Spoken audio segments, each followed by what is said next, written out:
धनुर्धर जिसे देखकर खुद भगवान श्री राम भी भयभीत हो गए थे। एक ऐसा धनुर्धर जो अपने बाणों से समुद्र को भी सुखा देता था। एक ऐसा धनुर्धर जिसके डर से स्वयं श्री कृष्ण भी रण छोड़कर भाग गए थे। एक ऐसा भी धनुर्धर था जो क्षण भर में पूरी सृष्टि का विनाश कर सकता था। आखिर कौन थे ये 10 सबसे शक्तिशाली धनुर्धर जिनके शक्ति के आगे देवता भी नतमस्तक हो जाते थे? आखिर कौन थे सर्वश्रेष्ठ धनुर्धर? क्या अर्जुन सर्वश्रेष्ठ थे? नहीं। क्या कर्ण सर्वश्रेष्ठ थे? नहीं। आप जितना भी सोचेंगे लेकिन अंदाजा नहीं लगा पाएंगे कि कौन थे पौराणिक काल के सर्वश्रेष्ठ धनुर्धर। उसके जैसा धनुर्धर आज तक कभी नहीं हुआ है और ना कभी होगा। जानने से पहले जय श्री राम कमेंट करना मत भूलिएगा। भगवान श्री राम की कृपा आप पर सदैव बनी रहेगी। चलिए जानते हैं प्राचीन काल के 10 सबसे शक्तिशाली धनुर्धरों के बारे में। सबसे पहले कमजोर योद्धा से शुरुआत करेंगे और इसके बाद सबसे शक्तिशाली धनुर्धरों के बारे में जानेंगे। नंबर 10 पर है द्रोणाचार्य। जब महेंद्र पर्वत पर भगवान परशुराम अपना सब कुछ दान कर रहे थे तब द्रोणाचार्य उनके पास गए और उनसे संपूर्ण दिव्यास्त्रों का ज्ञान प्राप्त किया। उन्होंने ही कौरवों और पांडवों को शस्त्र चलाना सिखाया था। कुरुक्षेत्र के युद्ध में भीष्म के बाद द्रोण कौरवों के सेनापति बने थे। उन्होंने अपनी रणनीति से पांडवों का भारी विध्वंस किया था। युद्ध में द्रोण ने जो चक्रव्यूह बनाया था उसमें फंसकर ही वीर अभिमन्यु मारे गए थे। जब तक उनके हाथ में शस्त्र था उन्हें परास्त करना असंभव था, इसलिए पांडव छल से उन्हें मारने के लिए विवश हो गए थे। नंबर 9 पर है अर्जुन। गुरु द्रोणाचार्य की दृष्टि में अर्जुन सर्वश्रेष्ठ धनुर्धर थे। द्रोणाचार्य ने अर्जुन को अपने सारे अस्त्रों का ज्ञान दिया था। अर्जुन के धनुष की टंकार मात्र से दुश्मन अधमरे हो जाते थे। अर्जुन के पास देवताओं के सारे दिव्यास्त्र उपलब्ध थे, यहाँ तक कि महादेव को प्रसन्न करके पशुपतास्त्र तक प्राप्त कर लिया था। और अर्जुन दोनों हाथों से बाण चला लेते थे, इसलिए उन्हें सभ्यबाची भी कहा जाता था। द्रौपदी स्वयंवर में एक कर्ण को छोड़कर जहां सभी धनुर्धर विफल हो गए थे, वह अर्जुन ने बहुत आसानी से लक्ष्य को भेद दिया था। खांडव वन में अर्जुन ने देवराज इंद्र तक को परास्त कर दिया था। जिन निवात कवच राज्यों को रावण भी नहीं हरा पाया था, उन्हें अर्जुन ने एक क्षण में परास्त कर दिया था।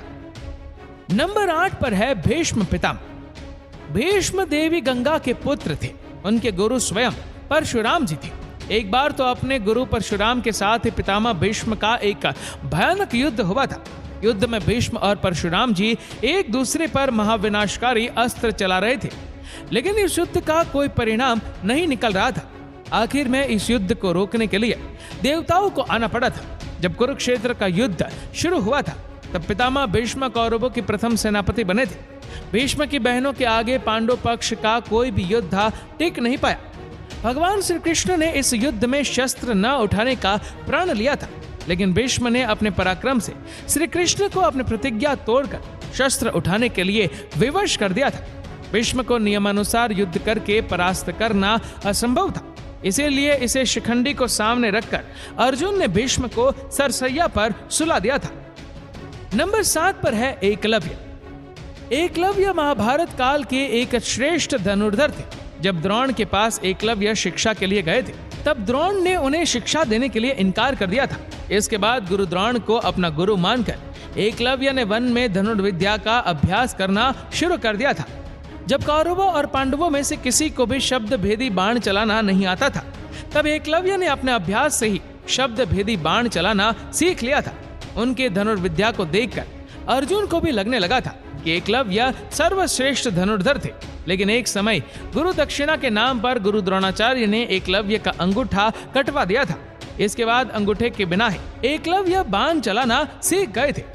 दोस्तों, मॉडर्न आर्चरी में अंगूठे के बिना ही बाकी उंगलियों से बाण चलाया जाता है। इसका आविष्कार सबसे पहले एकलव्य ने ही किया था।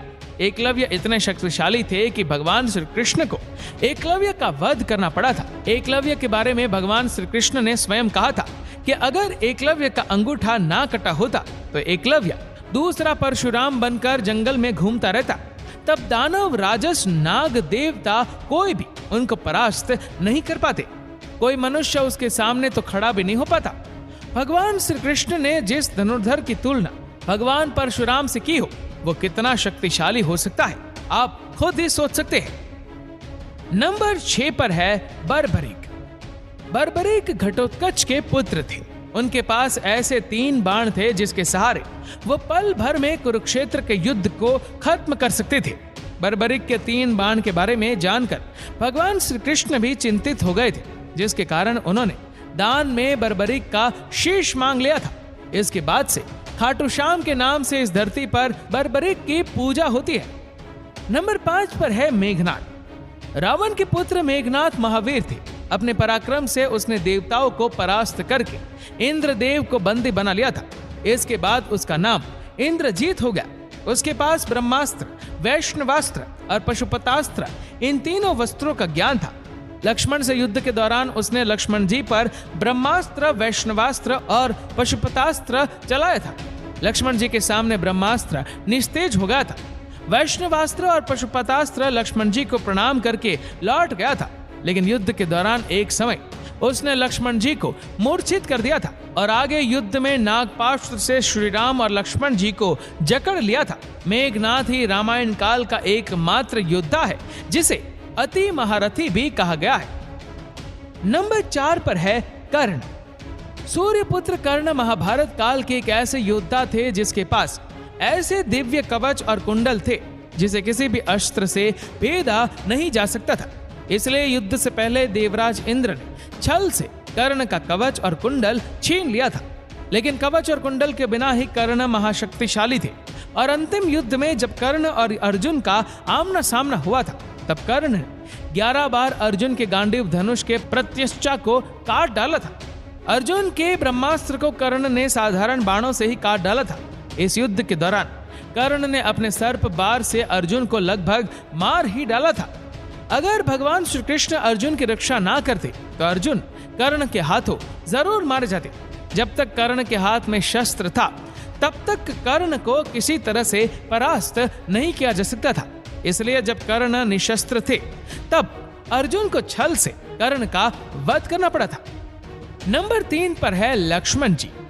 शेषनाग के अवतार लक्ष्मण जी महापराक्रमी थे। उनकी रेखा में भी इतनी शक्ति थी कि रावण भी उसे मार नहीं सकता था।